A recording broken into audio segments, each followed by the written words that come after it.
Hello दोस्तों, स्वागत है आपका मेरे यूट्यूब चैनल देवभूमि ज्ञान दर्पण में। तो ल्यूसेंट कंप्यूटर की एक सीरीज़ हमने शुरू कर रखी है, जिसके अंतर्गत हम ल्यूसेंट कंप्यूटर की पूरी बुक को चैप्टर वाइज कवर कर रहे हैं। तो इसी का आज ये अगला भाग है, जिसमें हम लोग बात करने वाले हैं प्रमुख इनपुट और आउटपुट डिवाइसेज के बारे में। यहाँ से आपका एग्जाम में क्वेश्चन पूछा जाता है, तो ये बहुत ज़्यादा इंपॉर्टेंट है और बहुत ईजी से क्वेश्चन आते हैं। एक बार आप लोग देख लेंगे, समझ लेंगे कि इनपुट डिवाइस क्या होते हैं, आउटपुट डिवाइस क्या होते हैं, तो यहाँ से क्वेश्चन गलत नहीं होगा। ये जो आपका वीडियो है 2 भाग में आएगी, यानी कि ये जो चैप्टर है इसके 2 पार्ट होंगे, क्योंकि बहुत ज़्यादा इनपुट डिवाइसेज हैं और बहुत सारे आउटपुट डिवाइसेज भी हैं। तो आज के पार्ट में हम लोग केवल बात करेंगे इनपुट डिवाइसेज के बारे में और कुछ इनपुट डिवाइसेज के क्या फंक्शन होते हैं और उनसे क्या क्या इंपॉर्टेंट क्वेश्चन एग्जाम में बनते हैं, उनके बारे में भी हम डिस्कस करेंगे। अगर आपको वीडियोज़ पसंद आते हैं तो वीडियोज़ को ज़्यादा से ज़्यादा लाइक कीजिए, शेयर कीजिए और चैनल पर पहली बार आए हैं तो चैनल को सब्सक्राइब कीजिए, बेल आइकन को दबाइए, जिससे कि आपको लेटेस्ट नोटिफिकेशन मिलते रहें। ठीक है, क्योंकि ये सारी सीरीज जो है आपकी आगामी सभी एग्जाम्स के लिए बहुत ज़्यादा हेल्पफुल होंगी। तो चलिए स्टार्ट करते हैं। इनपुट और आउटपुट डिवाइसेस क्या होते हैं, इनके बारे में समझते हैं। ठीक है, तो देखिए सबसे पहले हम बात करेंगे इनपुट डिवाइसेज। तो इनपुट डिवाइस होता क्या है? जिन यंत्रों के द्वारा कंप्यूटर में डेटा को इनपुट किया जाता है, अर्थात जिन यंत्रों से आंकड़े, शब्द या निर्देश मेमोरी में डाले जाते हैं, उन्हें इनपुट डिवाइसेस कहा जाता है। ठीक है, जैसे हम कंप्यूटर पे कोई काम कर रहे हैं तो कंप्यूटर को क्या करेंगे, हम कोई निर्देश देंगे, तभी जाके कंप्यूटर क्या करेगा, उस पर कार्य करेगा और उसके बाद रिजल्ट हमें दिखाएगा। तो जिस यंत्र के द्वारा या फिर जिन युक्तियों के द्वारा हम कंप्यूटर को निर्देश दे सकते हैं, उसी को इनपुट डिवाइस कहा जाता है। ठीक है, और जो निर्देश दिया जाता है उसे कहा जाता है इनपुट। फिर उस इनपुट पर कंप्यूटर कार्य करता है और प्रोसेस करता है, उसके बाद जो उसका रिजल्ट है वह हमें दिखाई देता है आउटपुट डिवाइस के द्वारा। ठीक है, तो ये चीज़ आप लोग ध्यान में रखेंगे कि कंप्यूटर की जो कार्य प्रणाली है, कार्य करने का जो उसका प्रक्रम है, एक तरीके से उसमें 3 स्टेप होते हैं। पहला आता है आपका इनपुट। ठीक है, इनपुट यानी कि जो भी हमने निर्देश दिया, फिर इस पर करता है कंप्यूटर प्रोसेस अपना। ठीक है, ये प्रोग्राम होगा, प्रोसेस होगा, इसके बाद आपका आउटपुट, जो आपको रिजल्ट मिलता है उसे आउटपुट कहते हैं। तो 3 स्टेप होते हैं कंप्यूटर की कार्यप्रणाली के, इनपुट, प्रोसेस और आउटपुट, और इसी तीनों पर कंप्यूटर का जो पूरा सिद्धांत है वो कार्य करता है। ठीक है, तो चलिए स्टार्ट करते हैं, आगे चलते हैं। ये ऐसे यंत्र हैं जिनके द्वारा हम कंप्यूटर को निर्देश देते हैं और कंप्यूटर उन पर प्रोग्राम के अनुरूप कार्य करता है। ठीक, तो इनपुट डिवाइस बहुत ईजी है, आपको समझ में आ गया होगा। आगे बात करते हैं एक एक करके कौन कौन से इनपुट डिवाइस होते हैं। तो देखिए कुछ प्रमुख इनपुट डिवाइसेज निम्नलिखित हैं। अब ये मान के चलिए कि इस स्लाइड से आपका 1 नंबर पक्का हो जाएगा अगर आपने इन चीज़ों को समझ लिया। देखिए यहाँ से सीधा क्वेश्चन बनता है, निम्नलिखित में से कौन सा एक इनपुट डिवाइस नहीं है या फिर इनपुट डिवाइस है। तो आपको अगर पता होगा कौन कौन से इनपुट देने के लिए यूज होते हैं, तो आप आसानी से उसे एलिमिनेट कर सकते हैं, आसानी से उसे सेलेक्ट कर सकते हैं। ठीक है, तो चलिए देखते हैं कौन कौन से होते हैं इनपुट डिवाइस। पहला आपका कीबोर्ड। ठीक है, जब आप कंप्यूटर में बैठते हैं तो आपने सभी कंप्यूटर्स में देखा होगा जुड़ा हुआ था कीबोर्ड, और उस पर आप लोग टाइप करके कंप्यूटर को निर्देश दे सकते हैं। तो एक आप लोग कह सकते हैं कि जो कीबोर्ड है एक प्रमुख कंप्यूटर का इनपुट डिवाइस होता है। इसी प्रकार माउस भी इनपुट डिवाइस है, ट्रैक बॉल है, joystick, scanner, microphone, webcam, barcode reader, OCR, MICR, ठीक है, यानी कि ऑप्टिकल कैरेक्टर रीडर, और magnetic ink character reader, OMR यानी कि ऑप्टिकल मार्क रीडर, जो आप OMR सीट भरते हैं पेपर देने में। ठीक है, तो उसको रीड करने के लिए भी एक डिवाइस होती है, उसे कहा जाता है OMR। किम्बॉल या किम्बॉल टैग रीडर, ठीक है, स्पीच रिकॉग्निशन सिस्टम, इसी प्रकार लाइट पेन और टच स्क्रीन। तो जो आपका टच स्क्रीन फ़ोन है ये भी अपने आप में एक इनपुट डिवाइस है, क्योंकि इनपुट कहने का मतलब कंप्यूटर या फिर किसी सिस्टम को निर्देश देना। ठीक, तो आप कहीं पे टच करते हैं और आपकी स्क्रीन समझ जाती है कि भैया मैंने इस पर फंक्शन करना है, तो आप लोगों का जो टच स्क्रीन है ये भी एक तरीके से इनपुट डिवाइस हो जाएगा। ठीक है, तो इसी प्रकार बहुत सारे इनपुट डिवाइस यहाँ पे लिखे हुए हैं जो आपका ल्यूसेंट में दिए हैं 15। तो यहाँ से क्वेश्चन बनता है, आप लोग इनको अच्छे से बार बार पढ़ के याद कर लें। जब आप इनके बारे में डिटेल पढ़ेंगे आगे तो समझ जाएंगे कि भैया इनका क्या कार्य है और ये क्यों इनपुट डिवाइस होते हैं। ठीक है, तो एक एक करके चलिए देखते हैं इन सबको। पहला आता है आपका कीबोर्ड। तो देखिए जो कीबोर्ड है, कीबोर्ड एक प्रमुख इनपुट डिवाइस युक्ति है या इनपुट डिवाइस है, और किसी भी कीबोर्ड में 5 प्रकार की कीज़ होती हैं। यहाँ पे मैंने कोशिश की है प्रत्येक टॉपिक को डायग्राम के हिसाब से, मैं डायग्राम के मदद से समझा सकूं, जिससे कि आप लोग बहुत अच्छे से इसे समझ जाएं। तो डिटेल में आप लोग अच्छे से देखें इसे और ध्यान रखें क्या क्या होता है इसके अंतर्गत। ठीक है, तो देखिए जो आपका कीबोर्ड है वो यहाँ पे दिखाया गया है कीबोर्ड, और जो आपका ओरिजिनल अभी वर्तमान में कीबोर्ड यूज हो रहा है वो इसी प्रकार के कीबोर्ड होते हैं। तो मैंने उसी की इमेज यहाँ पे ली हुई है। अब मैं यहाँ पे एक एक की को, जितने भी कीबोर्ड है उनको समझाने की कोशिश करूँगा, तो आप लोग ध्यान से ना समझें। तो देखिए किसी भी कीबोर्ड में 5 प्रकार की होती हैं। पहला आती है अल्फ़ाबेट कीज। अल्फ़ाबेट की कहने का मतलब है जिनसे हम किसी शब्द को या फिर किसी टेक्स्ट को टाइप कर सकते हैं। तो आपको यहाँ पे दिखाई दे रहा होगा ये जो कीज़ हैं, ठीक है, ये वाली, ये सारे अल्फ़ाबेट कीज़ हैं। ये ए से जेड तक होंगी, तो जिनकी संख्या टोटल कितनी होगी 26। तो ये अल्फ़ाबेट कीज़ हैं। दूसरी न्यूमेरिक कीज़, न्यूमेरिक कहने का मतलब जिनकी सहायता से हम अंकों को लिखते हैं, ठीक है। तो यहाँ पे आपको दिखाई दे रहे होंगे ये 1 से लेकर 9 तक, इसमें 0 भी इंक्लूड होगा, 0 to 9, ये सारी की सारी होती हैं आपकी न्यूमेरिक कीज़, ठीक है। इसके अलावा न्यूमेरिक कीज़ में आपका प्लस, माइनस या फिर आपका ये मल्टीप्लाई, ठीक है, सब्सट्रैक्शन और ये आपका डिवीज़न, ये भी इंक्लूड होता है, भाग देना, ठीक है। तो सारे के सारे कीज़ इसमें इंक्लूड होंगी। तीसरा आता है फंक्शन। तो फंक्शन कीज़ होती हैं आपकी 12, यहाँ से लेकर यहाँ तक, ठीक है। F1 से लेकर अब 12। तो F का मतलब है यहाँ पे फंक्शन। फंक्शन के कहने का अर्थ हुआ ऐसी कीज़ जो क्या करते हैं, किसी स्पेशल फंक्शन के लिए डिज़ाइन की गई हैं। जैसे आपने F1 दबाया तो उसका कोई स्पेशल फंक्शन होता होगा, ठीक है, जैसे हेल्प होता है। F5 दबाया, उसका स्पेशल फंक्शन होता है रिफ्रेश। तो आपने बार बार ऑप्शन में जाकर फिर सेलेक्ट करके फिर कोई प्रोग्राम करने से तो ऐसा है कि जो प्रोग्राम आप बार बार यूज करते हैं उसके लिए एक की बना दी, तो उन्हीं को कहा जाता है फंक्शन की। और चौथे है आपकी कर्सर कंट्रोल की। तो कर्सर कंट्रोल की यहाँ पे होती हैं आपकी, ये दिखाई दे रही होंगी आपकी एरो वाली, ठीक है। इसमें अप डाउन लेफ्ट राइट की कीज़ बनी होती हैं, ये कहलाती हैं कर्सर कंट्रोल की। नेक्स्ट आता है आपका स्पेशल पर्पज कीज। तो इसके अलावा कीबोर्ड में जितनी भी कीज बची हुई हैं, ठीक है, 3 यहाँ बची हुई हैं, 4 यहाँ हैं, ठीक है, 6 यहाँ हैं। ऐसे ये स्पेस बार की है आपकी, इसी के साथ शिफ्ट की है, देखिए यहाँ पे भी दिख रही है, कंट्रोल की है, कैप्स लॉक की है, ठीक है, ये वाली कैप्स लॉक है, ऐसे टैप की, स्केप की। तो ये सारी की सारी आपकी स्पेशल फंक्शन कीज होती हैं जिनके कोई स्पेशल पर्पज होते हैं, ठीक है। तो इनको हम आगे डिस्कस करते हैं एक एक करके। तो आई होप कि आपको कीबोर्ड एक मोटा मोटा समझ में आया होगा क्या होता है, कैसा होता है। इसके बाद हम आगे एक एक को डिटेल में देखते हैं। तो सबसे पहला आता है आपका अल्फ़ाबेट कीज। जैसा कि मैंने बता दिया, कीबोर्ड में 26 अल्फ़ाबेट की होती हैं जो कि ए से जेड तक होते हैं। इनका उपयोग किसी भी शब्द को या फिर टेक्स्ट को टाइप करने के लिए होता है। तो यहाँ पे आपको ये दिखाई दे रहे हैं ए से जेड तक, लेकिन इनका सीक्वेंस ए टू जेड नहीं होता है। इनका सीक्वेंस आपका जो होता है क्यू से शुरू होता है, ठीक है, और यहाँ पे एम पे समाप्त होता है। तो यहाँ पे Q W E R T Y U I O P आप लोग देखते हैं, A S D F G H J K L, ठीक है, ऐसे Z X C V B N M. जब आप टाइपिंग करेंगे तो आपको ये याद हो जाएगा। यहाँ पे आपका जो पहली लाइन है Q W E R T Y है। तो इसी के कारण जो इस प्रकार के कीपैड होते हैं उन्हें क्वार्टी कीपैड कहा जाता है। तो यहाँ पे क्योंकि लिखा हुआ है क्वार्टी, ठीक है। आगे देखते हैं संख्यात्मक की। संख्यात्मक की हमने बात कर ली कि ये वाली होती हैं, ठीक है। इनमें देखिए इन कीज़ का उपयोग नंबर या अंक टाइप करने के लिए होता है और इसमें 0 से 9 तक अंक होते हैं। इसके साथ साथ दशमलव, जोड़, घटाव, गुणा, भाग आदि के लिए कीज होती हैं। तो यहाँ पे आपको दिखाई दे रहे होंगे ये दशमलव के लिए की है, ठीक है। यहाँ पे आपको जो दिखाई दे रहे हैं नीचे ये दशमलव के लिए, ऐसे ये जोड़ के लिए, घटाव के लिए, गुणा के लिए, भाग के लिए, ठीक है। तो इस प्रकार से यहाँ पे कीज लगी होती हैं। आगे देखते हैं फंक्शन कीज। तीसरा टाइप है फंक्शन की। ध्यान रखें कीबोर्ड में 5 प्रकार की होती हैं, ठीक है। तो तीसरा है फंक्शन की। फंक्शन कीज क्या होती हैं, F1 से लेके F12 तक की जो स्पेशल फंक्शन परफॉर्म करते हैं, ठीक है, उन्हें को कहा जाता है आपका फंक्शन कीज। तो हम यहाँ पे देख लेते हैं फंक्शन कीज को। यहाँ से यहाँ तक ये दिखाई दे रही होंगी आपको।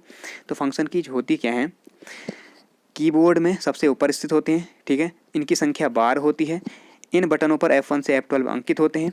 इनका उपयोग बार बार किए जाने वाले कार्य के लिए पहले ही से ही निर्धारित होता है, यानी कि इनमें पहले से ही कोई कार्य निर्धारित होगा, जब भी आप उसे दबाएंगे तो सेम कार्य होता होगा, ठीक है। तो इनके उपयोग से समय की बचत हो जाती है। तो क्या क्या इनका उपयोग होता है देखें। जो F1 है यहाँ पे मैंने सारा का सारा इंक्लूड किया हुआ है, तो आप लोग इसे नोट कर लेना। F1 जो होती है हेल्प के लिए यूज होती है। F2 किसी भी फॉर्मेट को, किसी भी डॉक्यूमेंट को रीनेम करने के लिए। आपने कोई डॉक्यूमेंट लिखा और उसको आपने कोई नाम देना है तो F2 दबाइए, उसका रीनेम का ऑप्शन खुल जाएगा, आप वहाँ नाम लिख सकते हैं। F3 सर्च करने के लिए, आपने कोई भी विंडो खोली हो, ठीक है, या फिर कोई भी आपका ये टैब खुला हो, उस पर आपने अगर सर्च करनी है कोई चीज़ तो सीधे के सीधे आप F3 दबाएंगे, सर्च हो जाएगा, ठीक है, यानी कि सर्च वाला बार खुल जाएगा, आप उसमें टाइप करके सर्च कर सकते हैं। F4 जो होता है इसका स्पेशल फंक्शन होता है। देखिए इसका फंक्शन ऑल्ट की के साथ ही होता है। जो ऑल्ट की होती है वो यहाँ पे होती है। अब जब आप ऑल्ट के साथ F4 दबाते हैं तो क्या होगा, जो भी प्रोग्राम रन कर रहा होगा, चाहे कोई विंडो खुली हो, टैब खुला हो, कुछ भी कोई भी प्रोग्राम चल रहा हो, उसको अगर आप अल्ट के साथ F4 दबाएंगे तो सीधे बंद हो जाएगा। लेकिन अगर आप जो आपकी स्क्रीन होती है नॉर्मल, उस पर कोई प्रोग्राम नहीं चल रहा है और स्क्रीन पे अगर आपने अल्ट के साथ F4 दबाया तो आपको कंप्यूटर को सेट डाउन करने का ऑप्शन यहाँ पे दिखाई देता है, ठीक है। आप जैसे ओके करेंगे यानी कि एंटर बटन दबाएंगे तो आपका जो कंप्यूटर है वो शट डाउन हो जाएगा, बंद हो जाएगा। ऐसे F5 जो है ये रिफ्रेश, या फिर कोई पेज चल रहा है कंप्यूटर में, नेट नहीं चल रहा है तो उस वजह से लोड नहीं हो पा रहा तो रिलोड करने के लिए होता है, ठीक है।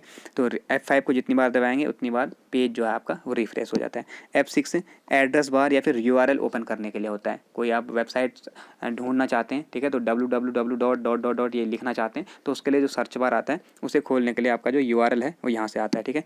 F7 से स्पेल चेक, यानी कि आपने कोई चीज़ लिखी और कोई चीज़ लिखने में आप लोग टाइपिंग करने में मिस्टेक कर गए, ठीक है, तो आप जैसे F7 दबाते हैं तो ये बता देता है कि भैया यहाँ पे गलती हुई है, और इसे ऑटो करेक्ट करने का अगर आप ऑप्शन ऑन करेंगे तो ऑटो करेक्ट हो जाएगा, ठीक है। जैसे आपने गुड लिखना है, GOD लिख दिया या GAD लिख दिया तो खुद उसको गॉड या फिर गुड में कन्वर्ट कर देगा, तो वो होता है आपका स्पेल चेक। ऐसे F8 होता है आपका विंडो इंस्टॉल करने के लिए, जब आप अपने कंप्यूटर में, लैपटॉप में विंडो 8, विंडो 10 इंस्टॉल करने होते हैं तब इसका प्रयोग किया जाता है। F9 है जो आपका MS वर्ड होता है, ठीक है, यानी कि माइक्रोसॉफ्ट वर्ड, जहाँ पे आप लोग टाइपिंग करके कोई चीज़ लिखते हैं तो MS वर्ड में डॉक्यूमेंट को रिफ्रेश करने के लिए F9 का प्रयोग किया जाता है। F10 सॉफ्टवेयर या प्रोग्राम में किसी मीनू को ओपन करने के लिए किया जाता है, ठीक है।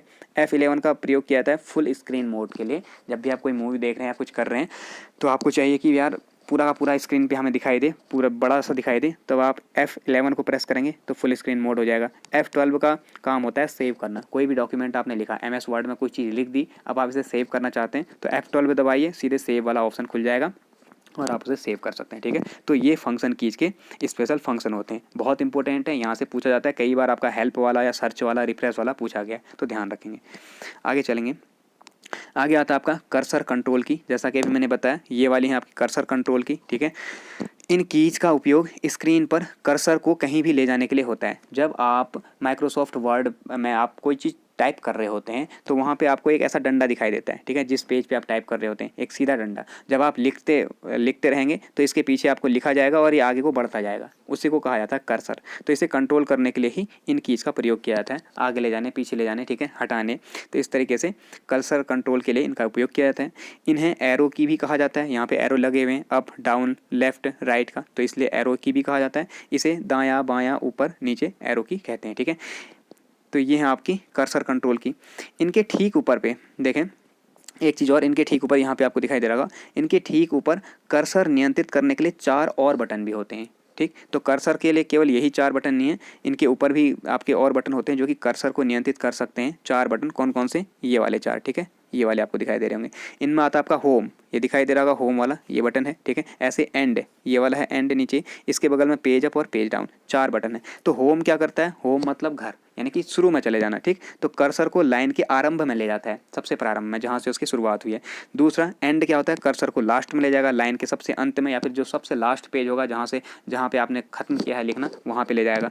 पेज अप कहने का मतलब होता है कि आपके पहले वाले पेज में ले जाता है, या फिर कर्सर को एक पेज पीछे ले जाएगा, ठीक है। और पेज डाउन कहने का मतलब होता है कि कर्सर को अगले पेज पर ले जाएगा, या फिर कर्सर को आपका लास्ट वाले पेज पर ले जाता है, तो ये होता है पेज डाउन, ठीक।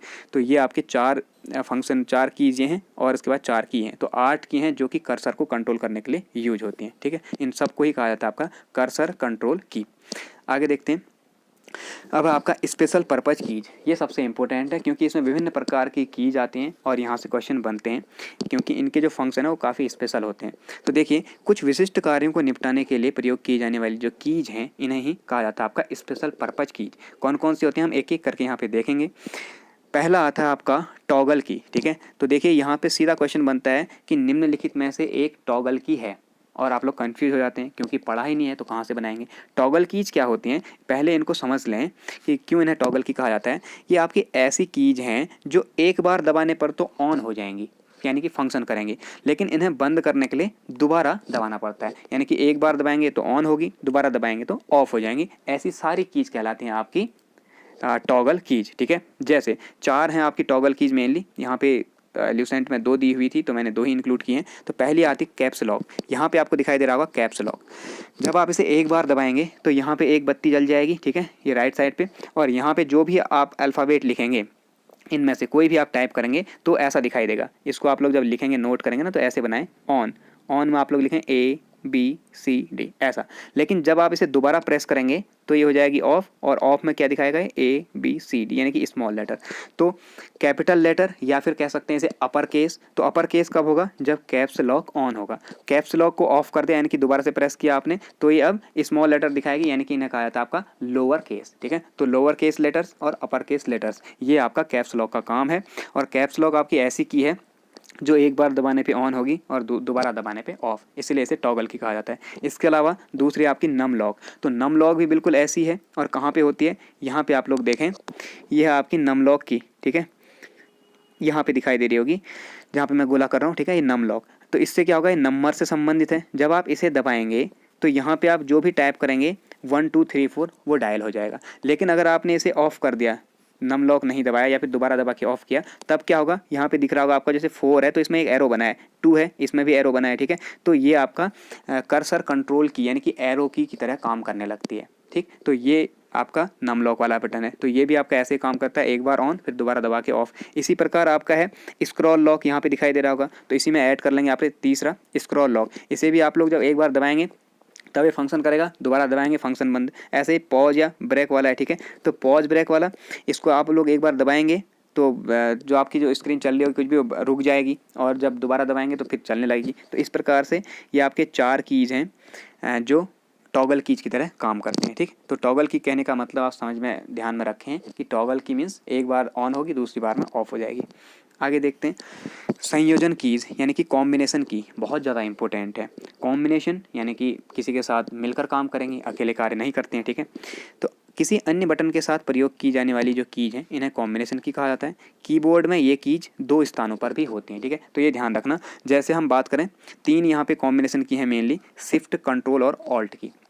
यहाँ पे दिख रहा है आपको इस शिफ्ट की, ये है आपकी शिफ्ट की, ठीक है। मैंने ऐसा क्यों लिखा कि कीबोर्ड में 2 स्थानों पे होते हैं। तो यहाँ पे आपको एक शिफ्ट दिख रहा होगा, एक शिफ्ट आपको सेम टू सेम यहाँ पे दिख रहा है, ठीक है। इसी प्रकार कंट्रोल देखा, एक यहाँ पे दिख रहा है और एक यहाँ पे दिख रहा है कंट्रोल। ऐसे ऑल्ट देखें, एक यहाँ पे है एक यहाँ पे है।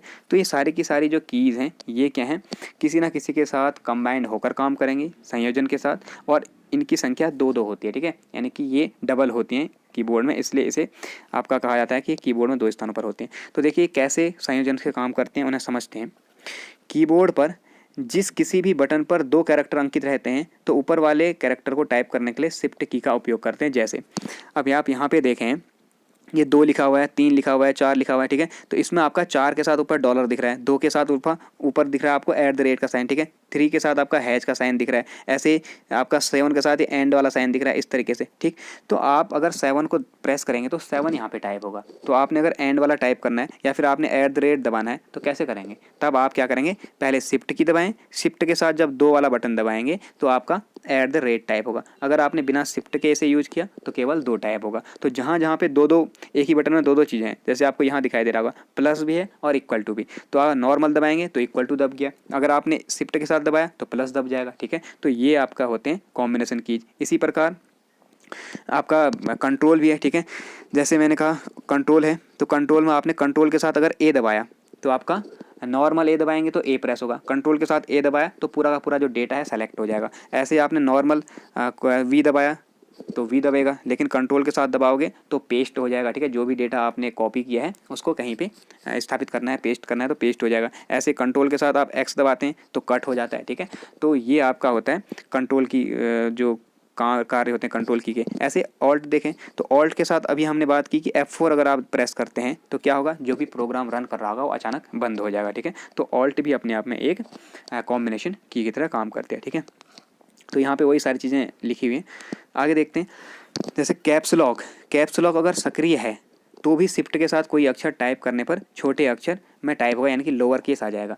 तो जैसा कि मैंने बताया कैप्स लॉक ऑन है तो क्या होगा, सारे के सारे जो लेटर हैं वो बड़े अक्षरों में लिखे जाएंगे, ABC इस तरीके से, ठीक है। लेकिन आप कैप्स लॉक ऑन में ही शिफ्ट को दबा देते हैं तब आपका ABC ऐसा लिखना शुरू हो जाएगा, ठीक है।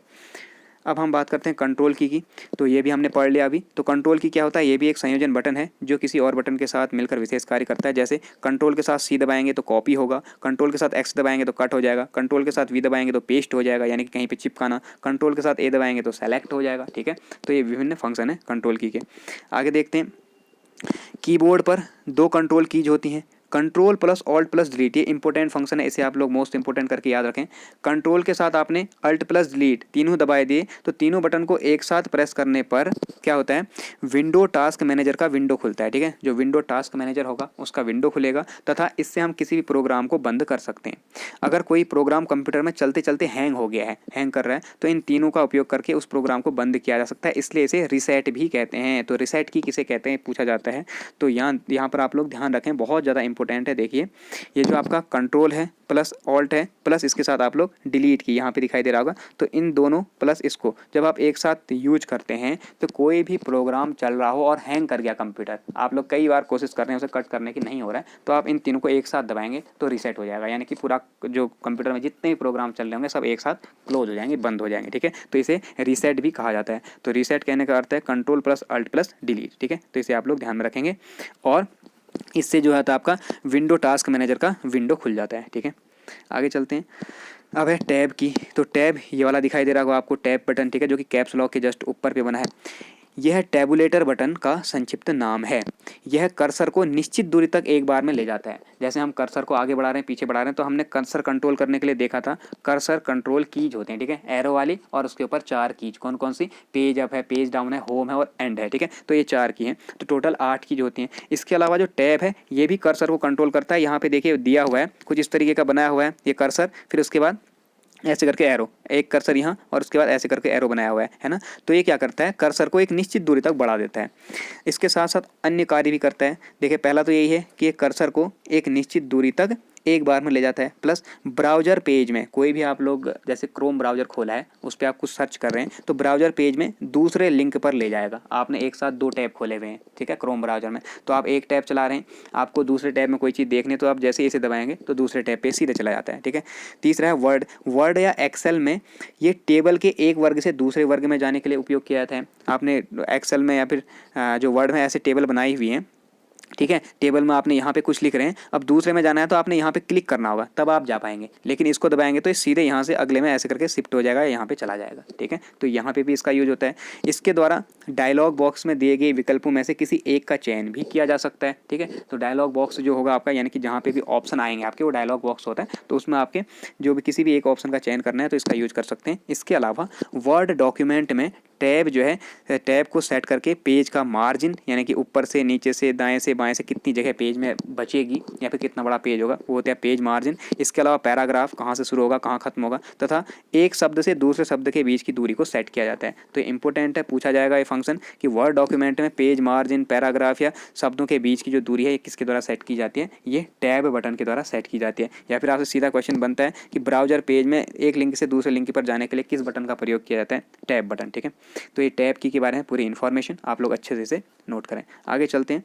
अब है एस्केप की, तो एस्केप की या ESC से कहा जाता है। यहाँ पे आपको दिखाई दे रहा होगा किसी भी कीबोर्ड में सबसे जो पहला बटन होता है वो एस्केप की होती है। तो एस्केप का मतलब है आपका एक तरीके से बाहर आ जाना। ठीक है, यानी कि कैंसिल करना किसी चीज़ को। यह कैंसिल बटन की तरह ही काम करता है। पावर पॉइंट में इसके उपयोग से स्लाइड शो रुक जाता है तथा वेब पेज पर चलता हुआ कोई एनिमेशन भी रुक जाता है। ठीक है, तो एस्केप कहने का मतलब है बाहर आना। एक तरीके से कोई भी प्रोग्राम चल रहा है, अगर आपको बंद करना नहीं आ रहा है, आपको ऐसे गलत वाला जो बटन आता है ना ऊपर दाएं पे वो नहीं दिख रहा है, तो आप एस्केप वाला दबाओगे सीधे बाहर आ जाएगा। ठीक है, ये मेनली आपका जैसे गेम कोई चल रहे हैं तो गेम में आपका पूरी की पूरी फुल स्क्रीन पे आता है, वो आपको कहीं भी कट करने का बटन नहीं दिखाई देता, तब आप एस्केप का यूज़ करके बाहर आ सकते हैं। इसके प्रयोग से लोड हो रहा वेब पेज रुक जाता है। कंट्रोल के साथ इसका उपयोग करने पर स्टार्ट खुलता है। तो स्टार्ट बटन वैसे तो आप लोग यहाँ से भी खोल सकते हैं, विंडो बटन दबाया तो यहाँ से भी स्टार्ट खुलता है। ठीक है, लेकिन कंट्रोल के साथ अगर ये नहीं है तो कंट्रोल के साथ आप एस्केप दबाएंगे तो स्टार्ट खुल जाएगा, अर्थात जो भी कार्य कंप्यूटर में चल रहा है या फिर प्रोग्राम खुला है उससे ये बाहर आ जाता है, जैसा कि मैंने बताया सीधे बाहर आने के लिए। ठीक है, अब हम देख लेते हैं अगला बैक स्पेस की। तो बैक स्पेस आपको यहाँ पे दिखाई दे रहा होगा। ठीक है, ऐसे एरो बना हुआ है पीछे की तरफ। बैक स्पेस कहने का मतलब है आपने कोई चीज़ लिखी, ठीक है, गलत हो गया तो आप इसे दबाएंगे तो कट जाएगा, यानी कि पीछे आ जाएगा। ठीक है, तो कर्सर को पीछे करने के लिए होता है। लेकिन इसकी एक खास बात है, ये कर्सर के बाईं ओर के अक्षर या चिन्ह या फिर जगह को ही मिटाने के लिए प्रयोग होता है। यानी कि ये कर्सर है, ठीक है, कर्सर आगे आगे चलता है, इसके पीछे पीछे शब्द टाइप होते हुए चलते हैं। ठीक है, तो कर्सर के पीछे के जो चीज़ें हैं इनको मिटाने के लिए ही बैक स्पेस का यूज होता है। लेकिन माना बाय चांस अगर आपने कर्सर के दाईं ओर की चीज़ों को मिटाना है तब क्या करेंगे, तब आप यूज करते हैं डिलीट बार। ठीक है, जो आपका यहीं पे इसके नीचे पे यहाँ पे बना होता है डिलीट, तो उसको हम आगे पढ़ेंगे। अभी आप लोग केवल इसका फंक्शन समझें। तो बैक स्पेस क्या है, जो भी चीज़ आपने लिखी हुई है यहाँ पे कर्सर होगा तो कर्सर के बाईं ओर जो चीज़ें हैं उन्हें मिटाने के लिए। अब क्वेश्चन में सीधा आपका जो एग्ज़ाम है वहाँ पे सीधा क्वेश्चन ऐसा ही बनता है कि कर्सर के दाईं ओर स्थित चीज़ों को मिटाने के लिए किस की का प्रयोग करेंगे, तो डिलीट की। कर्सर के बाईं ओर उपस्थित चीज़ों को मिटाने के लिए किसका प्रयोग करेंगे, तो बैक स्पेस। ठीक है, ध्यान रखें। अगला है स्पेस बार। तो किसी भी कीबोर्ड में सबसे बड़ी जो की होती है वो स्पेस बार होती है। यहाँ पे आपको दिखाई दे रही होगी इतनी लंबी सी ये की है, ठीक है। तो ये जैसे कि बहुत ज़्यादा स्थान घेर रही है तो आप लोग ध्यान रखेंगे कि ये स्थान बनाने के लिए ही होती है, ठीक है। शब्दों के बीच में जगह डालने के लिए इसका प्रयोग किया जाता है। आप जैसे यहाँ पे दिख रहा होगा लोड लिखा है, इसके बाद हो रहा है लिखा है, तो सबके बीच में जगह छोड़ी हुई है ना, सब एक साथ चिपके हुए नहीं है। तो ये जगह किसके द्वारा छूटती है? इस स्पेस बार के द्वारा। आगे बात करते हैं एंटर की या फिर रिटर्न की। तो एंटर की या रिटर्न की पहले देख लो आप लोग। तो यहाँ पे है ये एंटर की, ठीक है। ये आपको एंटर की दिखाई दे रही होगी। दूसरी एक और एंटर की होती है, उसको भी आप लोग यहाँ पे देख सकते हैं, इंसर्ट की, एंटर की, ठीक है। यहाँ पे ये कोने में बनी हुई है सबसे लास्ट में एंटर की। तो 2 एंटर की होती हैं आपके कीबोर्ड में, और कुछ कीबोर्ड में आपका केवल एक ही दी होती है। तो ये वाली मेन एंटर की तो होगी सब में, तो ये आप लोग ध्यान में रखेंगे। अब हम आगे देखते हैं इसका फंक्शन क्या होता है, ठीक है। तो देखिए कंप्यूटर को दिए गए कमांड या फिर प्रोग्राम नाम को निष्पादित करने के लिए या फिर शुरू करने के लिए इसका प्रयोग किया जाता है। आपने कोई चीज़ लिखी, कोई चीज़, या फिर आप कहीं पे ओके कर रहे हैं, इसका मेन फंक्शन क्या होता है? ओके, एक तरीके से, ठीक है। आप कोई चीज़ ओके कर रहे हैं तो आपने इसे दबा दिया, ओके हो गया। आपने कोई चीज़ रन करनी है, आपने एंटर दबा दिया, रन होने लग जाएगा, ठीक है। जैसे कोई चीज़ इंस्टॉल करनी है, आपने एंटर दबाया, इंस्टॉल हो जाएगी, ठीक। इसके अलावा डॉक्यूमेंट अगर आप लिख रहे हैं वर्ड पैड पे या फिर MS वर्ड में, तो वहाँ पे डॉक्यूमेंट की एक पंक्ति जैसे समाप्त हुई, जैसे यहाँ पे है लिखा, मैंने फुल स्टॉप लगाया, इसके बाद मैंने अगली पंक्ति लिखनी है तो तब एंटर दबाऊंगा, एंटर दबाते ये एक लाइन यहीं पे समाप्त करके अगली लाइन शुरू कर देगा। तो डॉक्यूमेंट में एक पंक्ति का अंत और नई पंक्ति का आरंभ इससे होता है। इसके अलावा यह कीबोर्ड पर 2 स्थानों पर होता है, ये मैंने लिखा हुआ है इसमें, ठीक है। तो ये भी आप लोग ध्यान में रखेंगे एंटर की के फंक्शन। अब हम बात करते हैं डिलीट की। जैसा कि अभी मैंने बताया था, कर्सर के ठीक दाईं ओर के, ये कर्सर है आपका, इससे पीछे पीछे अक्षर लिखे हुए होते हैं और ये आगे आगे चलता है। लेकिन आपका कर्सर अगर यहाँ पे है और आगे कई चीज़ें लिखी हुई हैं, आप बैक स्पेस दबाएंगे तो इससे पीछे की ही सामग्री मिटेगी, आगे की नहीं। तो आगे की अगर आपने मिटानी है तो क्या होता है? डिलीट बटन का यूज होता है, और ये एग्जाम में पूछा गया है इसलिए इंपॉर्टेंट है, ध्यान रखें। कर्सर के ठीक दाईं ओर के अक्षर, चिन्ह या जगह को मिटाने के लिए इसका प्रयोग किया जाता है। इसके द्वारा चयन किया हुआ या सेलेक्टेड जो शब्द है, लाइन है, पेज है, फाइल है, ड्राइंग है, कुछ भी है, इसे मिटाया जा सकता है, ठीक है। आपने केवल इतना सा मिटाना है इस पूरे डॉक्यूमेंट में, तो आप इसको सेलेक्ट करेंगे। सेलेक्ट करने के लिए क्या होता है, अभी हम माउस के प्रयोग में पढ़ेंगे। आपने यहाँ पे कर्सर था और आपने यहाँ पे दबाया, माउस को क्लिक किया और यहाँ से यहाँ तक खींचा तो ये सेलेक्ट हो जाएगा। इसके बाद आप जैसे डिलीट वाला दबाएंगे ये गायब हो जाएगा, ठीक है। आगे बात करते हैं प्रिंट स्क्रीन की। तो इसमें प्रिंट स्क्रीन की बनी हुई है, यहाँ पे आप लोग देखेंगे कीबोर्ड के ऊपर पे बनी होती है ये, यहाँ पे प्रिंट स्क्रीन की, यहाँ पे 3 की होती हैं। इनमें से ये दोनों जो की हैं ये टॉगल की हैं और प्रिंट स्क्रीन की एक सामान्य की है, ठीक है।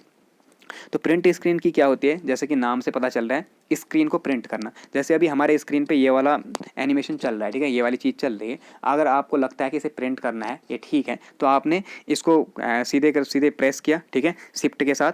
तो जैसे शिफ्ट के साथ इसे प्रेस करेंगे तो ये स्क्रीन सीधे प्रिंट हो जाएगी प्रिंटर के द्वारा, ठीक है। तो देखिए इस की को शिफ्ट की के साथ प्रयोग कर स्क्रीन पर प्रदर्शित फाइल या फोटो को प्रिंटर के द्वारा प्रिंट किया जाता है। तो सिंपल सी चीज़ है, आप समझ गए होंगे। आगे देखते हैं पॉज की। तो पॉज की इसके बगल में ही आपको दिखाई दे रही होगी, कहाँ पे दिख रहा है? आपको दिख रहा है यहाँ पे पॉज की, पॉज या ब्रेक लिखा हुआ है ना। तो पॉज की क्या होती है? यह बटन अस्थायी तौर पर चल रहे प्रोग्राम को रोक देता है या फिर से दबाने पर प्रोग्राम चलने लगता है। तो जैसा कि मैंने बताया टॉगल की में एक बार करेंगे तो अपना फंक्शन करेगा, दूसरी बार करेंगे तो ऑफ हो जाएगी, यानी कि फंक्शन रुक जाएगा। तो यहाँ पे एक टॉगल की है, क्योंकि इसे एक बार दबाने पर कोई प्रोग्राम रुकता है, दोबारा दबाने पर शुरू हो जाता है, ठीक है। तो ये भी क्या है? पॉज की। पॉज की क्या है? एक टॉगल की, ठीक है। जैसे कंप्यूटर में गेम है, अस्थायी रूप से गेम को रोकने के लिए इसका प्रयोग किया जाता है। इसके साथ साथ इसके बगल ही में है स्क्रॉल लॉक की। तो स्क्रॉल लॉक की में देखें, यह टेक्स्ट को या फिर रन कर रहे प्रोग्राम को अस्थायी रूप से एक स्थान पर रोकने के लिए प्रयोग होता है। फिर से टेक्स्ट या प्रोग्राम को सक्रिय करने के लिए इसी बटन को दोबारा उपयोग करना होता है। तो जैसा कि मैंने बताया, ये दोनों ही कीज क्या होती हैं? आपकी टॉगल की हैं, ठीक है। टॉगल की संख्या 4 है। एक कैप्स लॉक है आपका, ठीक है। ऐसे दूसरा आपका होता है कैप्स लॉक के साथ नम लॉक, तीसरा है आपका पॉज या ब्रेक, और चौथा है ये स्क्रॉल लॉक, ठीक है। तो ये 4 आपके मेनली टॉगल कीज़ में आते हैं और इनके फंक्शन आप लोग देख चुके हैं। आगे बढ़ते हैं। अब आते हैं मॉडिफायर की। तो मॉडिफायर की कहने का मतलब होता है जो किसी के फंक्शन को मॉडिफाइड कर दे। जैसे मैंने कहा कि F4 का कोई फंक्शन होता, लेकिन अगर हम ऑल्ट के साथ इसे प्रयोग करते हैं तो ऑल्ट आपकी ऐसी की है जो इसके फंक्शन को बदल दे रही है। जैसे आप इससे ज़्यादा नहीं समझते हैं तो आप इससे समझें। आपका जो ये 2 वाला बटन है इसको आपने दबाया तो ये टाइप होगा, लेकिन आप जैसे ही ऑल्ट के साथ इसे दबाते हैं तो इस ऑल्ट बटन के साथ दबाने पर ये ऐसा टाइप करता है। तो इसका मतलब क्या है, जो ये 2 वाली की थी इस की का फंक्शन बदल दिया किसने, ऑल्ट ने। तो ऐसी कीज जो किसी अन्य की का फंक्शन चेंज कर देते हैं उन्हें कहा जाता है मॉडिफायर कीज, क्योंकि इसने फंक्शन को मॉडिफाई किया। ठीक है, तो समझ गए होंगे। यह कंप्यूटर कीबोर्ड पर विशेष की है जो किसी की के कॉम्बिनेशन में उपयोग किया जाता है। ठीक है, किसी अन्य की के साथ कॉम्बिनेशन में उपयोग किया जाएगा। यह दूसरे की के कार्य को रूपांतरित कर देता है। जैसा कि भाई मैंने बताया, की को दबाने पर आपका 2 आ रहा था, लेकिन शिफ्ट के साथ दबाने पर ये आपका @ आ रहा है। तो ये क्या है, इसका फंक्शन चेंज हो गया। ठीक है, जैसे ऑल्ट है, ऑल्ट प्लस F4 दबाएंगे तो MS विंडो में सक्रिय प्रोग्राम विंडो को बंद कर देता है, जहाँ पर ऑल्ट जो है मॉडिफायर की है और F4 जो है इसके कार्य को ये रूपांतरित कर रहा है। ठीक, तो कुछ मॉडिफायर कीज जो आपकी कॉम्बिनेशन कीज होते हैं वही सारी मॉडिफायर कीज होते हैं। ठीक है, जैसे शिफ्ट की है, कंट्रोल की है, ऑल्ट की है। ठीक, जैसे आपका V प्रेस किया आपने या फिर आपने C प्रेस किया, ठीक है, तो ये आपको ऐसा दिखाई देगा। जैसे आप वर्ड में C वाला दबाएंगे ऐसा, लेकिन आपने कंट्रोल के साथ अगर C को दबा दिया तब क्या होगा, जो भी डेटा यहाँ पे लिखा हुआ है ये सारा का सारा डेटा क्या हो जाएगा, कॉपी हो जाएगा। ठीक है, तो ये आपका मॉडिफायर की हो जाएगी। आगे बात करते हैं। ये आपका यहाँ पे कीबोर्ड समाप्त हुआ। अब हम देखेंगे माउस को। ठीक है, दूसरा इनपुट डिवाइस। तो ये भी एक महत्वपूर्ण इनपुट डिवाइस है किसी कंप्यूटर का, क्योंकि इसके बिना भी बहुत सारे कार्य नहीं हो पाते। इसकी खोज किसने की थी, इसका आविष्कार किया आपका डगलस सी इंजेलवर्ट के द्वारा। ठीक है, तो ध्यान रखना डगलस के द्वारा आपका माउस बनाया गया, डगलस माउस। ठीक है, और ये कब बनाया गया, 1977 में इसका आविष्कार किया गया था। इसमें आपके 3 बटन होते हैं, एक ये है आपका, ये राइट की है, सॉरी ये लेफ्ट की है, और ये आपकी राइट की है, और बीच में आपको एक स्क्रॉल व्हील दिखाई दे रही है। तो 3 बटन इसमें मेनली होते हैं, ध्यान रखें, पूछा जाएगा। लेफ्ट बटन, राइट बटन और बीच में एक स्क्रॉल व्हील होता है। ठीक है, यानी कि एक घुर्री होती है जिसे आप घुमा के पेज को ऊपर नीचे कर सकते हैं। जैसा ये पेज चल रहा है, अगर आप इस घुर्री को घुमाते हैं तो क्या होगा, ये पेज ऊपर की ओर खिसकते जाएगा। ठीक है, फिर उल्टा घुमाएंगे तो नीचे की ओर खिसक जाएगा। तो स्क्रॉल करने के लिए होता है। ऐसे लेफ्ट और राइट की के अलग अलग फंक्शन होते हैं, उन्हें देखते हैं। पहले हम देख लेते हैं, इसे पॉइंटिंग डिवाइस भी कहते हैं। ये पूछा गया क्वेश्चन है, किसे पॉइंटिंग डिवाइस कहा जाता है, माउस को। माउस के मुख्यतः 4 कार्य होते हैं। ठीक है, तो इसके 4 मेन कार्य हैं, उन्हें हम देखेंगे एक एक करके। पहला कार्य है क्लिक या फिर लेफ्ट क्लिक। तो ये वाला बटन है लेफ्ट क्लिक। तो लेफ्ट क्लिक का क्या फंक्शन होता है, यहाँ पे देखें। अगर हम देखते हैं, लेफ्ट माउस बटन को एक बार दबाकर छोड़ देते हैं तो ये क्या करता है, स्क्रीन पर किसी भी ऑब्जेक्ट का चयन करता है। जैसे माना मैं यहाँ पे एक कंप्यूटर की फाइल खुली थी, सॉरी यहाँ पे एक आइकन बना था माई कंप्यूटर का, यहाँ पे एक आइकन बना था म्यूजिक का। ठीक है, यहाँ पे एक आइकन बना था इमेज का यानी कि गैलरी का। तो हमने अगर गैलरी खोलनी है तो क्या करेंगे, पॉइंटर को, जो कि इस माउस की वजह से जैसे स्क्रीन पे दिखाई देता है छोटा सा पॉइंटर, इसे हम इस इमेज वाले पे ले जाएंगे और जैसे हमने लेफ्ट क्लिक किया, केवल एक बार टक करके दबाया तो क्लिक की आवाज़ आती है हमेशा। ठीक है, तो क्लिक की आवाज़ आएगी और ये क्या हो जाएगा, आपका नीला हो जाएगा, खुलेगा नहीं, केवल सेलेक्ट होगा और नीला पड़ जाएगा। तो यहाँ पर लिखा होगा जिससे ऑब्जेक्ट का रंग नीला हो जाता है, सेलेक्ट हो गया। लेकिन अगर हमने खोलना है तो इसे डबल क्लिक करेंगे, उसका दूसरा फंक्शन आएगा। ठीक है, इस बटन का उपयोग सामान्यतः ओके के लिए किया जाता है। जैसे आपका एंटर का किया जाता है, वैसे इसका प्रयोग भी आपका किसके लिए किया जाता है, ओके के लिए। ठीक है, तो जैसे आपने इसमें ये वाली फाइल खोलनी है तो इसमें आपने एक बार क्लिक किया तो ओके हो जाएगा, यानी कि वो सेलेक्ट हो जाएगी, नीला पड़ जाएगा। ठीक है, अब हम आगे देखते हैं दूसरा फंक्शन इसका। तो दूसरा क्या है, डबल क्लिक।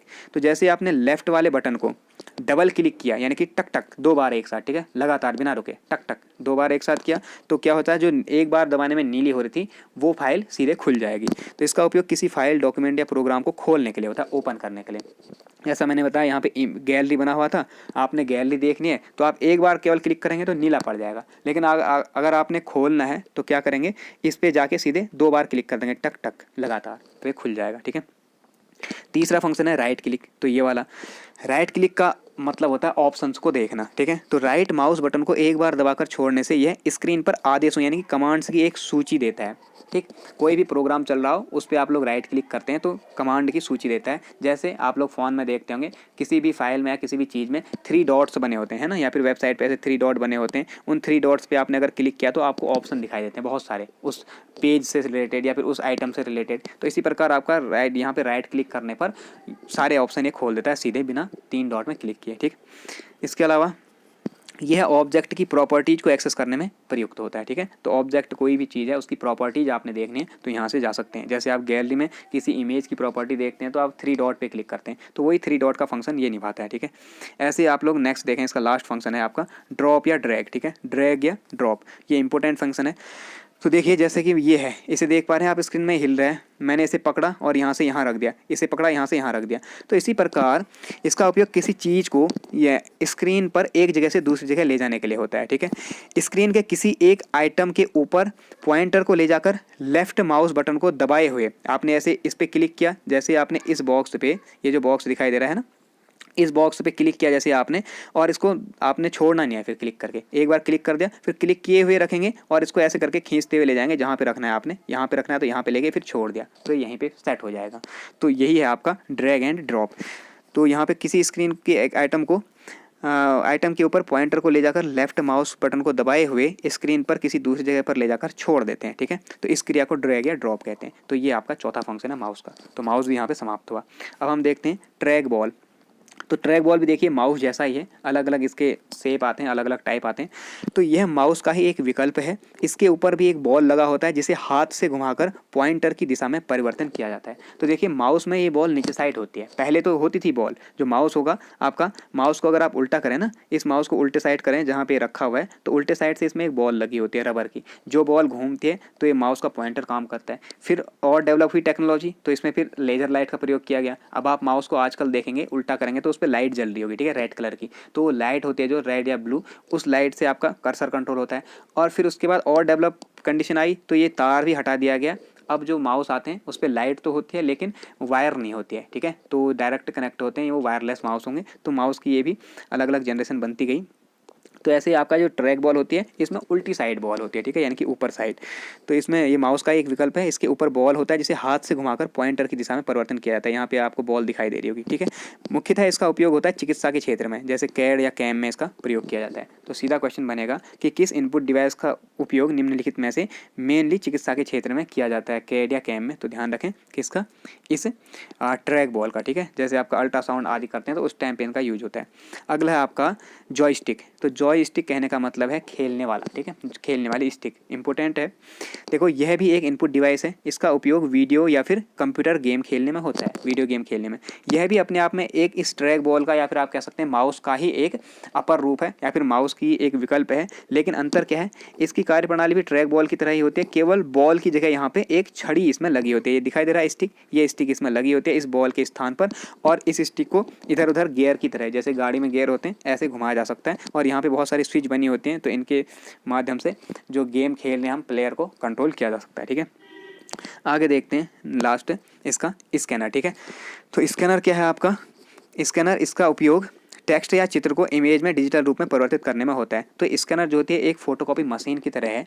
यहाँ पर आप लोग समझ लीजिए कि आपने अपना 10th का सर्टिफिकेट रखा। ठीक है, 10th का सर्टिफिकेट यहाँ पे रख दिया और इसका ढक्कन लगा दिया। तो 10th के सर्टिफिकेट में जितना भी डेटा लिखा हुआ है उस सबको डिजिटल रूप में वो कंप्यूटर में दे देगा। ठीक है, कंप्यूटर स्क्रीन में आपको दिखाई देगा। फिर आप उसमें चाहें तो कुछ परिवर्तन कर सकते हैं, चेंज कर सकते हैं, करेक्शन कर सकते हैं, साथ ही साथ उसको प्रिंट भी कर सकते हैं, प्रिंट आउट निकाल सकते हैं। तो ये होता है आपका स्कैनर। ठीक, तो यहाँ पे यह भी एक इनपुट डिवाइस है, कह रहा है डिजिटल रूप में परिवर्तित कर देता है आपके इमेज को या फिर टेक्स्ट को। ठीक है, आगे चलते हैं। देखें अगला है माइक्रोफोन। तो माइक्रोफोन कहने का मतलब है, सिंपल भाषा में से कहा जाता है माइक। ठीक है, माइक्रोफोन का शॉर्ट फॉर्म है माइक। तो ये आपका माइक है, ये माइक है जो यूट्यूबर वीडियो बनाने के लिए यूज करते हैं। तो ये माइक भी क्या है, एक इनपुट डिवाइस है। इसमें आप लोग अपनी आवाज़ देकर कंप्यूटर में से भेजते हैं और कंप्यूटर की तरह से रिकॉर्ड किया जाता है। तो इसका प्रयोग आपका ध्वनि को रिकॉर्ड करने में किया जाता है। ठीक है, आगे देखते हैं वेब कैम। तो वेब कैम यानी कि वेब कैमरा, तो ये कैमरा का शॉर्ट फॉर्म है। ये आपको वेब कैम यहाँ पे दिखाई दे रहे हैं। तो इसका उपयोग किसके लिए किया जाता है, इंटरनेट पर फोटो देखने के लिए, फ़ोटो लेने के लिए। जैसे आपने आधार कार्ड बनाना है तो आधार कार्ड बनाने के लिए उस आधार कार्ड में आपकी फ़ोटो अपलोड करनी है तो इंटरनेट पे फ़ोटो लेनी पड़ेगी। तो उसके लिए क्या होता है, उस सिस्टम के आगे ऐसा ही वेब कैम लगा होता है, उसके सामने आपको बैठकर उस कैमरे को देखने के लिए कहा जाता है। चाहे आप लाइसेंस बनाएं या फिर आधार कार्ड बनाएं। ठीक है, तो आपका वेब कैम है। इसके अलावा वीडियो कॉलिंग के लिए भी प्रयोग होता है। तो वीडियो कॉल कर रहे हैं, जैसे आप फ़ोन से करते हैं, अभी व्हाट्सएप से वीडियो कॉल कर रहे हैं, तो आपके फ़ोन में भी एक फ्रंट कैमरा बना होता है, वो अपने आप में वेब कैम है। ठीक है, क्योंकि वो आपका इंटरनेट के माध्यम से आपकी इमेज को दूसरे के फ़ोन पर प्रदर्शित कर रहा है, इसलिए वेब कैम है। यह डिजिटल कैमरे की तरह होता है जिसे कंप्यूटर से जोड़कर इनपुट डिवाइस के रूप में उपयोग किया जाता है। ठीक है, आगे देखते हैं बार कोड रीडर। तो बार कोड रीडर यहाँ पे आपको आसानी से समझ में आएगा। किसी भी आइटम में आप देखें, खाने का पीने का आइटम, ठीक है, या कोई अन्य सामग्री है बाजार से लाने में, आप देखेंगे उन पे एक टैग लगा होता है और उस पे ऐसा करके एक कोड बना होता है। बहुत सारी लाइनें बनी होती हैं, सफ़ेद और काली लाइनें, इन्हें कहा जाता है बार कोड। ये एक स्पेशल कोड होता है, ठीक है, जिसमें उस आइटम के बारे में पूरी जानकारी संग्रहित होती है। तो ये जो आपका डिवाइस यहाँ पे इसने पकड़ा हुआ है, ये बार कोड रीडर है। इसके द्वारा इस कोड को रीड किया जाता है और इससे रिलेटेड जानकारी कंप्यूटर की स्क्रीन पे शो की जाती है, ठीक है। तो ये पॉइंट ऑफ सेल रिकॉर्डिंग है। यहाँ पे क्वेश्चन बना हुआ था, इंपॉर्टेंट है इसलिए मैंने यहाँ पे डाला हुआ है। यह point of sale data recording है, ठीक है, पॉइंट ऑफ सेल, जहाँ पे आपका क्या होता है, सामग्री बेची जाती है, ठीक है। बार कोड रीडर एक स्कैनिंग डिवाइस है, स्कैन करता है। सुपरमार्केट में सामान के ऊपर जो सफ़ेद या काली लाइन बनी होती है वो बार कोड है, जिसे बार कोड रीडर द्वारा स्कैन करके डिजिटल रूप में कंप्यूटर में भेजा जाता है, ठीक है। तो ये होता है बार कोड रीडर। आगे देखते हैं OCR यानी कि ऑप्टिकल कैरेक्टर रिकॉग्निशन। तो जैसा कि मैंने बताया, यहाँ पे आपको देखो एक किताब दिखाई दे रही है, चाहे वो आपने हाथ से लिखी हो या फिर कंप्यूटर से टाइप किया हो। इसको एक पेन जैसा एक डिवाइस होता है, इसको इसके ऊपर ऐसे चलाया जाता है। तो ये क्या करता है, उस पूरे को स्कैन करता हुआ कहाँ दिखाता है, कंप्यूटर की स्क्रीन पे यहाँ पे शो कर रहा है, देखिए। तो ऐसे करके शो करता है, ठीक है। फिर आप उसे क्या कर सकते हैं, कॉपी कर सकते हैं और उसमें चेंज कर सकते हैं, उसमें कोई करेक्शन कर सकते हैं, या फिर उसको बाद में आप लोग प्रिंट भी कर सकते हैं। तो यही होता है आपका OCR, ठीक। यह एक स्कैनर तथा विशेष सॉफ्टवेयर का संयोजन है जो कि प्रिंटेड डेटा या फिर हस्तलिखित डेटा को डिजिटल डेटा में बदल देता है। इसका उपयोग कागजी रिकॉर्ड को इलेक्ट्रिक फिलिंग करने में तथा स्कैन चालान को, ये ध्यान रखें इंपॉर्टेंट है, स्कैन चालान को स्प्रेडशीट में परिवर्तित करने में इसका प्रयोग किया जाता है, ठीक है। आगे देखें MICR magnetic ink character reader. जैसा कि मैंने बताया, जो आपका बैंक में चेक आता है उसमें जो भी चीज़ें लिखी होती हैं वो सारी मैग्नेटिक इंक से लिखी होती हैं, उसका इसमें सामान्य इंक का प्रयोग नहीं होता है। तो इस चेक को ऐसे मशीन में डाला जाता है, जैसे ये मशीन है, ये मशीन है, ठीक है। इस मशीन में डालेंगे तो उस चेक की सारी जानकारी कंप्यूटर स्क्रीन पर डिजिटल रूप में दिखाता है। इसी को कहा जाता है MICR। खास चुंबकीय स्याही से लिखे अक्षरों या डॉक्यूमेंट को इसके द्वारा पढ़ा जाता है या फिर कंप्यूटर में संग्रहित किया जाता है। बैंकों में इस तकनीक का व्यापक उपयोग होता है। चुंबकीय स्याही और विशेष फॉन्ट का संयोजन से प्रति घंटे हजारों चेक स्कैन किए जा सकते हैं, ठीक है। तो ये आपका है MICR, ध्यान रखें, मैग्नेटिक इंक कैरेक्टर रीडर। आगे देखते हैं OMR। तो OMR ये आपकी OMR सीट है जो आप एग्जाम में भर के आए हैं। तो इन्हें चेक कैसे किया जाता है, ये आपका OMR एक डिवाइस है, इसके अंदर इसे डाला जाता है OMR सीट को। तो यहाँ पे जो ब्लिंक बने होंगे, ठीक है, जो भी आपने गोला भरा होगा उस गोले को ये पहचान लेता है कि भैया इसने यहाँ पर गोला भरा हुआ है, ठीक। इसलिए कहते हैं कि गोले को अच्छे से भरें, पूरा काला करें और आप बॉल पेन का ही यूज करें, ब्लैक बॉल पेन या ब्लू बॉल पेन, ठीक है, या फिर एक ही प्रकार की पेन का यूज करें, क्योंकि ये आपका इन्हीं बिंदुओं को पहचानता है। यह एक इनपुट डिवाइस है जिसका प्रयोग फॉर्म या फिर कार्ड पर विशिष्ट स्थानों पर डाले गए चिन्हों को पढ़ने में होता है। इसमें उच्च तीव्रता वाले प्रकाशीय किरणों को डालकर, यहाँ पे किसका यूज किया जाता है, प्रकाशीय किरणों का यूज किया जाता है। इनको डालकर चिन्हों को पढ़ा जाता है। इसका उपयोग लॉटरी टिकट, ऑफिशियल फॉर्म तथा वस्तुनिष्ठ उत्तर पुस्तिकाओं को जांचने में किया जाता है, ठीक है। तो ये आप लोग ध्यान में रखें। आगे देखते हैं किम्बॉल टैग रीडर। तो ये बहुत ज़्यादा इंपॉर्टेंट नहीं है। टैग कहने का मतलब ये आपको दिखाई दे रहा है ना, जैसे आपकी जीन्स खरीदी, आपने कोई जैकेट खरीदी, उस पर टैग लगा होता है, तो उन टैग्स को रीड करने, उनकी इन्फॉर्मेशन निकालने के लिए किम्बॉल टैग रीडर का यूज किया जाता है, ठीक है। किम्बॉल टैग एक छोटा सा कार्ड है जिसमें छेद पंच रहते हैं, यहाँ पे दिखाई दे रहे होंगे बहुत सारे छेद किए गए हैं, पंच किए गए हैं, ठीक है। जैसे किसी दुकान में कपड़े में कार्ड लगा रहता है, जिसे खरीदने के बाद निकाल दिया जाता है और कंप्यूटर केंद्र में प्रोसेसिंग के लिए भेज दिया जाता है। जब आप मॉल में जाएंगे, वहाँ शॉपिंग करेंगे, तो वहाँ पर आपको इसको दिखाई देगा, ठीक है। एक बड़े से उससे होल्डर से इसे चिपका होगा और वहाँ पे आप इसको सीधे कंप्यूटर में भेजा जाता है, कंप्यूटर से स्कैन करके उसकी सारी जानकारी निकाल लेता है, रेट आपको बता दिया जाता है, ठीक है। तो वो है आपका किम्बॉल टैग रीडर। आगे चलते हैं स्पीच रिकॉग्निशन सिस्टम। इंपॉर्टेंट है बहुत ज़्यादा, ये आपने देखा है ना, ऐसा करते हुए खुद को भी देखा होगा बहुत बार। आप लोग कोई चीज़ सर्च कर रहे हैं तो आप बोल के सर्च करते हैं, यहाँ पे देखो बोल के सर्च कर रहे हैं, तो वही है स्पीच रिकॉग्निशन, यानी कि आवाज़ को पहचानना। ये होता है सारा का सारा आर्टिफिशियल इंटेलिजेंस के द्वारा। इसमें सिंपल आप समझेंगे कि जब आप कोई चीज़ बोलते हैं तो उस ध्वनि को ये क्या करते हैं, डिजिटल फॉर्म में लिख देता है, जिससे कि मशीन उसे समझ सके और आपको दिखाई दे। तो वही है आपका speech recognition. Speech recognition microphone या टेलीफोन द्वारा बोले गए शब्दों के सेट को पकड़कर ध्वनि में परिवर्तित करने की क्रिया है, ठीक है।